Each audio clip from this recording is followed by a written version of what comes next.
প্রিয় শ্রোতা, আপনি শুনছেন তারাশঙ্কর বন্দ্যোপাধ্যায়ের ছোট গল্প পদ্মবউ। শুরু হচ্ছে তারাশঙ্কর বন্দ্যোপাধ্যায়ের ছোট গল্প পদ্মবউ। চন্দ্রমশাইয়ের পাঠশালা। শীতকালের সকালবেলা খোলা আঙিনার তালপাতার চাটাই বিছাইয়া ছেলেরা সারি দিয়া বসিয়া গিয়াছে। উঠানের কোণে প্রকাণ্ড বড় একটা নিম গাছ, তাহারি গোড়ায় মাটি দিয়ে বাঁধানো একটা বেদির উপর চন্দ্রমশাইয়ের আসন। বেদিতে বসিয়া চন্দ্রমশাই একখানা সংস্কৃত বই পড়িতেছিল। বীভৎস মূর্তি দেখিলে শরীর শিহরিয়া ওঠে, কেমন মমতাও হয়। আবার রোগীর নির্মমতার রূপের বিকৃতি পরিণতি দেখিয়া ভয় হয়। চন্দ্রমশাইয়ের সর্বাঙ্গে কুষ্ঠভেদীর নিষ্ঠুর আক্রমণ। নাক মোটা হইয়া ফুলিয়া বাকিয়া গিয়াছে, চোখের নিচের পাতা দুটি কেমন ঝুলিয়া উল্টাইয়া পড়িয়াছে। সে পাতার ভিতরে বিবর্ণ রক্তিম সর্বদা ক্লেদসিক্ত। সমস্ত শরীর বন্ধুর ধারায় ফুলিয়াছে, সাদা কালো দাগে দেহচর্ম ছাইয়া গিয়াছে।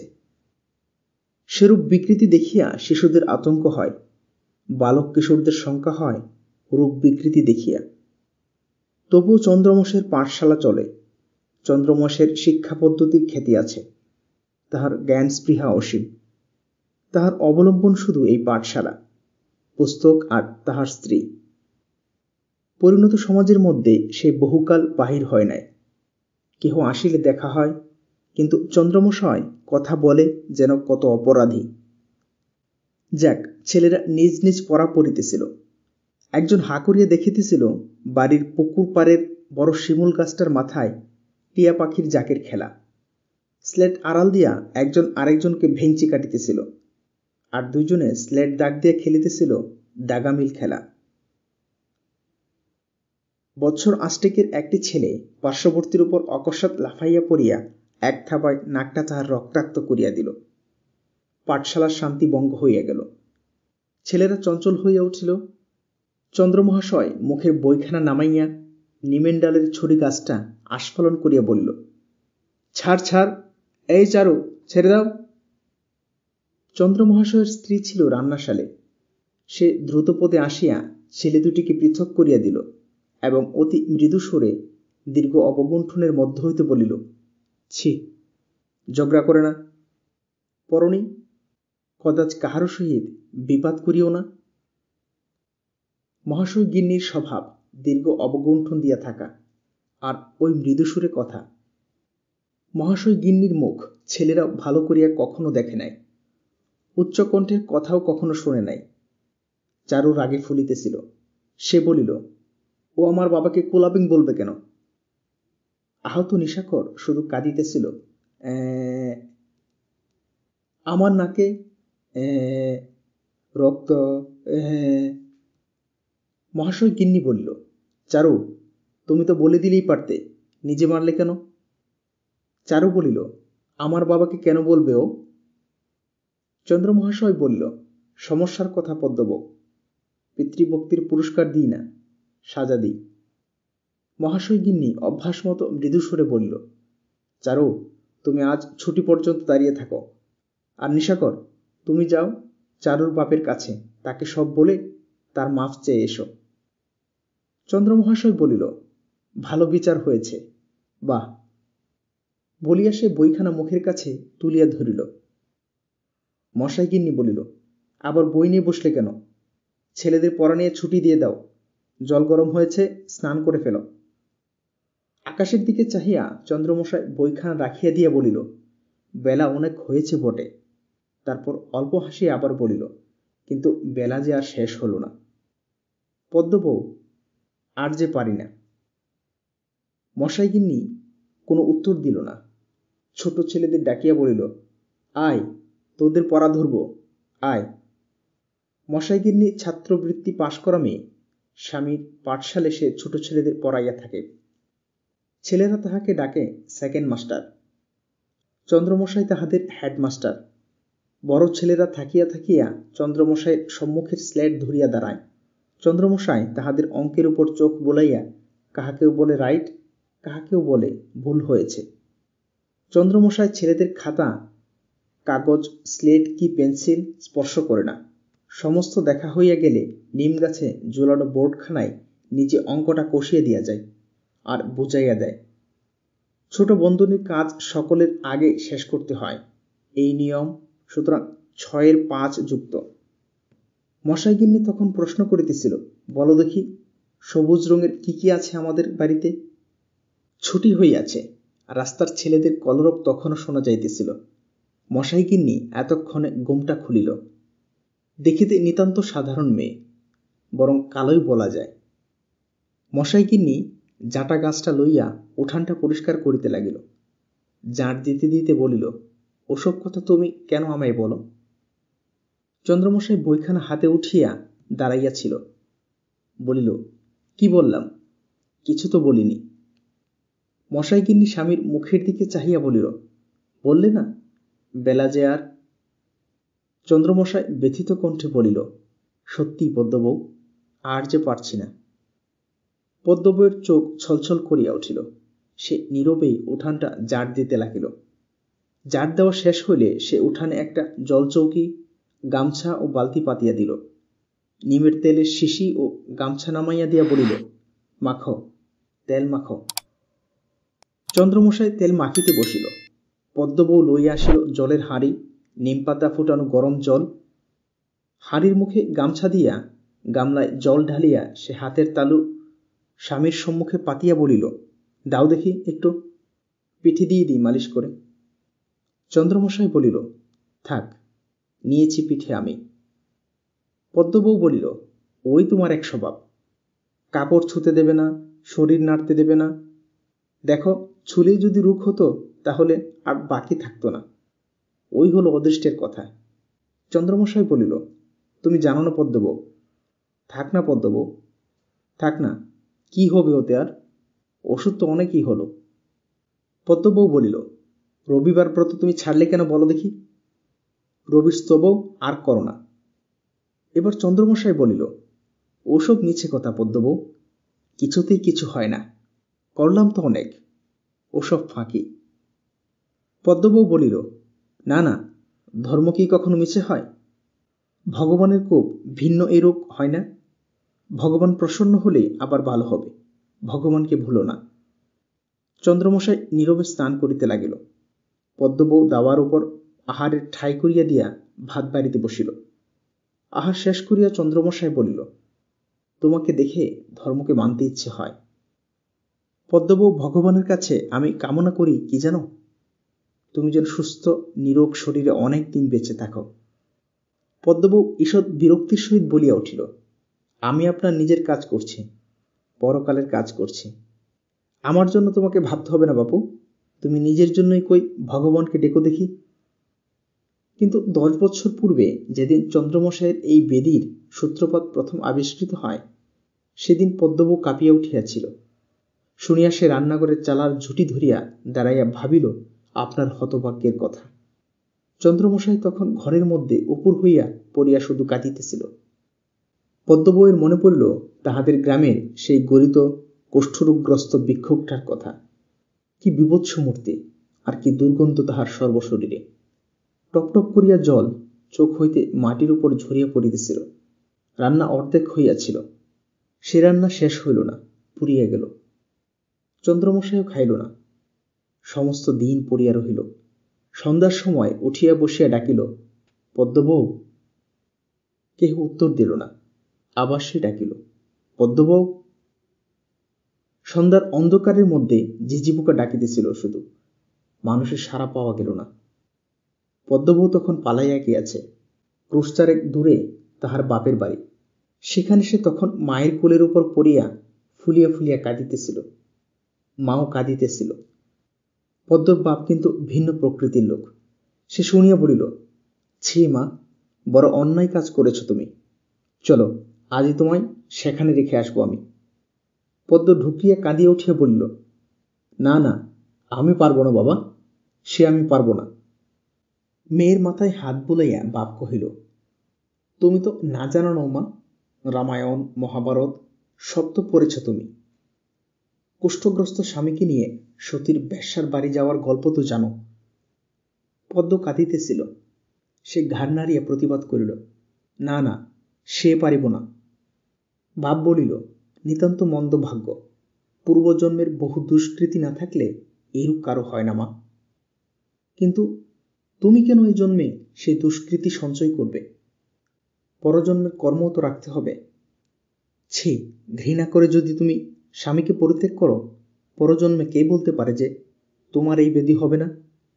পরজন্ম কেন, এই জন্মের কথা। বিরক্তি ভরে পদ্মর মা বলিয়া উঠিল, কি যে তোমার কথার ছিরি! এইগুলো খুব ভালো কথা বুঝি? সমস্ত রাত্রি মনের সঙ্গে যুদ্ধ করিয়া পদ্ম পরদিন প্রভাতে পিতাকে প্রণাম করিয়া কহিল, আমার সঙ্গে তুমি চলো বাবা।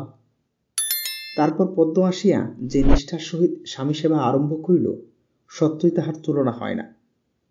গ্রামের আবাল বৃদ্ধ বনিতা শুধু বিস্মিতই হইল না, যে বিপুল শ্রদ্ধা তাহাকে অঞ্জলি দিল সেও অতুলনীয়। পদ্ম কিন্তু সেদিকে ভ্রুক্ষেপও করিল না। অকস্মাৎ জীবনে একটা বিপর্যয় ঘটিয়া গেল। চন্দ্রমশাইয়ের পাঠশালাটি উঠিয়া গেল। অধিকাংশ ছাত্রই পাঠশালা ত্যাগ করিল। কোথা হইতে আসিল এক নতুন পাশ করা ডাক্তার। সে চন্দ্রমশাইকে পাঠশালার শিক্ষকরূপে দেখিয়া শিহরিয়া উঠিল।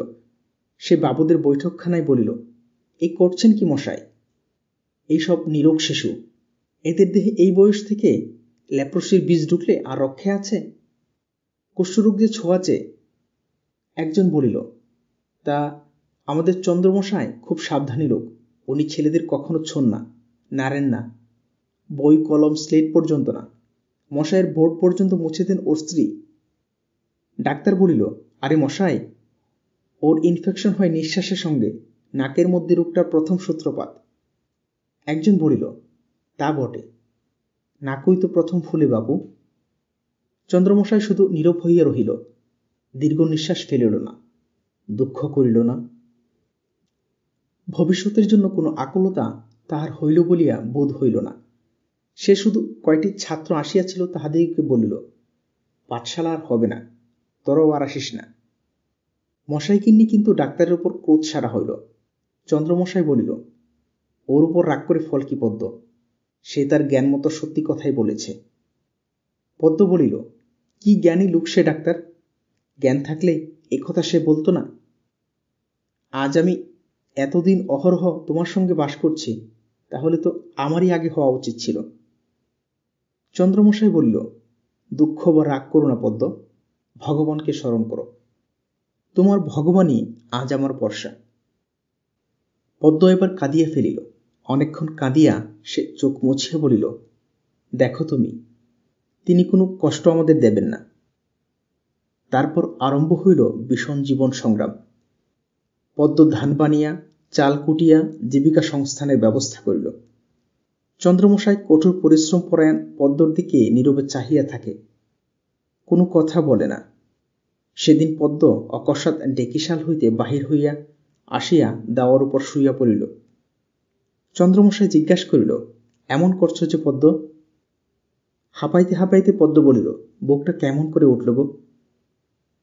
চন্দ্রমশাই কিছুক্ষণ নীরব থাকিয়া বলিল, তুমি রাগ করো না পদ্ম, ভগবানের কাছে আর তোমার আইতি কামনা তুমি করো না, আমার মুক্তি কামনাই করো। পদ্ম প্রতিবাদ করিল না, সে শুধু কাঁদিল মাত্র। অপরাহ্নের দিকে পদ্মর অল্প জ্বর দেখা দিল। সকালে সে যখন উঠিল তখন শরীর যেন কত দুর্বল। বাড়িতে চাল ছিল না। সে ভাবিয়া চিন্তিয়া প্রতিবেশী মুখুজ্জিদের বাড়ি চলিল চাল ধার করিতে। মুখুজ্জিগিন্নি বলিল, এসো বসো। পদ্ম বলিল, না দিদি, বসব না, কাল থেকে আবার জ্বর, ঘরে চাল নেই, তাই এমন সময় হুলুধুনি দিয়া মুখুজ্জে বাড়ির বধূরা আসিয়া বাড়ি ঢুকিল। কোনো মানুষের জন্য ঠাড়গুয়া মানত ছিল, তাই আজ দেওয়া হইল। মুখুজ্জিগিন্নি বলিল, ওগো বড় বৌমা, পদ্মকে সিঁদুর ডেকিয়ে দাও, সাক্ষাৎ সতী লক্ষ্মী। পান দাও, সুপুরি দাও, দিয়ে পেন্নাম করো, পায়ের ধুলো নাও। ঠাড়গুয়ার রেকাবি হাতে বড় বউ আসিয়া সম্মুখে দাঁড়াইল। পদ্ম আপনার অবগুণ্ঠন তুলিয়া সীমন্ত উন্মুক্ত করিয়া দিল। বড় বউ সিঁদুর পাড়াইয়া দিয়া পদ্মর হাতে পান সুপারি তুলিয়া দিল। মুখুজ্জিগিন্নি বলিল, থাক, আর পেন নাম করতে হবে না। পেশাদি হাত আবার তোমার, মনে করো তাহলেই হবে। আর চাল দাও তো পদ্মকে, শের চারেক ভোমা। বড় বউ চলিয়া গেল। মুখুজ্জিগিন্নি পদ্মকে বলিল, এ তোর কবে থেকে হলো পদ্ম বউ? পদ্ম সবিস্ময়ে প্রশ্ন করিল, কি দিদি? বড় রোগ। পদ্ম সবিস্ময়ে মুখুজ্জিগিন্নির মুখের দিকে চাহিয়া রহিল। সমস্ত শরীর থরথর করিয়া কাঁপিতেছিল। মুখুজ্জিগিন্নি বলিল, দেখি তোর হাত পা দেখি। পদ্ম সভয়ে হাত দুটি মেলিয়া ধরিল নিজের চোখের সম্মুখে। চোখে জাদুর অঞ্জন দিয়া কে যেন প্রেতলোকের ধার তাহার দৃষ্টির সম্মুখে খুলিয়া দিল। স্ফীত করাঙ্গুলি রৌদ্র সম্পদের তৈলাক্তের মতো চকচক করিতেছে। পদ্মর মনে হইল অসংখ্য কৃমিকীট প্রতি লোমকূপের মধ্যে কিলবিল করিয়া বেড়াইতেছে। পা দেখিতে আর তাহার সাহস হইল না। বাড়িতে আসিয়া সে নিবিষ্ট চিত্তে পা দুটি বাহির করিয়া দেখিতে বসিল। পায়ের আঙ্গুলও ফুলিয়াছে। চেটুর উপর বারবার আঙ্গুল টিপিয়া দেখিল প্রত্যেকটি স্থান বীভৎস গহ্বর সৃষ্টি করিতেছে। মুখ দেখিবার জন্য সে তাড়াতাড়ি আয়না আনিয়া বসিল। আয়নার ঢাকনাটা খুলিয়াই কিন্তু সভয়ে সেটাকে বন্ধ করিয়া রাখিয়া দিল। তারপর অকস্মাৎ ধুলার উপর লুটাইয়া পড়িল। কিন্তু আশ্চর্য, চোখে তাহার জল ছিল না। চন্দ্রমশায় পাতকৃত্যের জন্য বাহিরে গিয়াছিল। সে ফিরিয়া আসিয়া ডাকিল, পদ্ম। পদ্ম মাথার কাপড় খুলিয়া উন্মত্তার মতো বলিল, দেখো দেখো, হলো তো। তাহার মুখের দিকে চাহিয়া চন্দ্রমশায় একটা দীর্ঘ নিঃশ্বাস ফেলিয়া নীরবে মাথা নত করিয়া রহিল। সমস্ত দিন পদ্ম উঠিল না, চন্দ্রমশাইও ডাকিল না। নিমতলায় একখানা বই লইয়া সে চুপ করিয়া বসিয়া রহিল। সন্ধ্যার সময় বাহির হইয়া গেল। যাইবার সময় বলিল, পদ্ম, ওঠ, উঠে মুখে হাতে জল দাও। বাড়ি যখন ফিরিল তখন পদ্ম আলো জ্বালিয়া সম্মুখে আয়না ধরিয়া নিবিষ্ট চিত্তে আপনার প্রতিবিম্ব দেখিতেছে। চন্দ্রমশাই ডাকিল, পদ্ম। অস্বাভাবিক দৃষ্টিতে পদ্ম স্বামীর দিকে চাহিয়া বলিল, সরে যাও বলছি, সরে যাও তুমি আমার সামনে থেকে। কোনরূপে 4টি মুড়ি চিবাইয়া চন্দ্রমশাই দাওয়ার উপরে শুইয়া রহিল। পদ্ম তখনও তেমনি আয়নার সম্মুখে রাখিয়া বসিয়াছিল। সম্মুখের লণ্ঠনটা অপরিমিত বর্ধিত শিখার কালিতে রাঙা হইয়া উঠিয়াছে। পদ্ম শিখাটাকে আরো বাড়াইয়া দিল। নিশীথ রাত্রে ঝনঝন শব্দে চন্দ্রমশাইয়ের ঘুম ভাঙিয়া গেল। গাঢ় অন্ধকার রাত্রি। সম্মুখের লণ্ঠনটার কাজ ভাঙিয়া গিয়াছে। তাহারই মশালের মতো লাল আলোয় খানিকটা সুখ দেখা যাইতেছিল। পদ্ম সেখানে ছিল না। চন্দ্রমশাই উঠিয়া চারদিকে চাহিয়া দেখিল, গৃহাভ্যন্তরে আবার শব্দ উঠিল, ঝনঝন ঝনঝন। চন্দ্রমশাই ঘরের মধ্যে প্রবেশ করিয়া দেখিল, পদ্ম নির্মম আক্রোশে দেয়ালের দেবদেবীর ছবিগুলো চুরমার করিয়া দিতেছে। ঘরখানা কাচের টুকরায় ভরিয়া গিয়াছে। পদ্মর মুখ রক্তাক্ত। সে সভয়ে ডাকিল, পদ্ম, পদ্ম। পদ্ম দৃকপাত করিল না। সে আরো একটা ছবিতে আঘাত করিল। চন্দ্রমশাই এবার তাহার বাহু ধরিয়া ডাকিল, পদ্ম, পদ্মবউ। পদ্মবউ এক দৃষ্টিতে কিছুক্ষণ স্বামীর দিকে চাহিয়া হা হা করিয়া কাঁদিয়া উঠিয়া মাটির উপর ভারকেন্দ্রচ্যুত মাটির প্রতিমার মতোই সশব্দে পড়িয়া গেল। সে মূর্ছা পদ্মার আর ভাঙিল না। ডাক্তার খানিকক্ষণ নিবিষ্ট চিত্তে পরীক্ষা করিয়া বলিল, নিউট্রিশন অভাবে এর বেরিবেরি হয়েছিল। প্রিয় শ্রোতা, এতক্ষণ শুনলেন তারাশঙ্কর বন্দ্যোপাধ্যায়ের ছোট গল্প পদ্মবউ।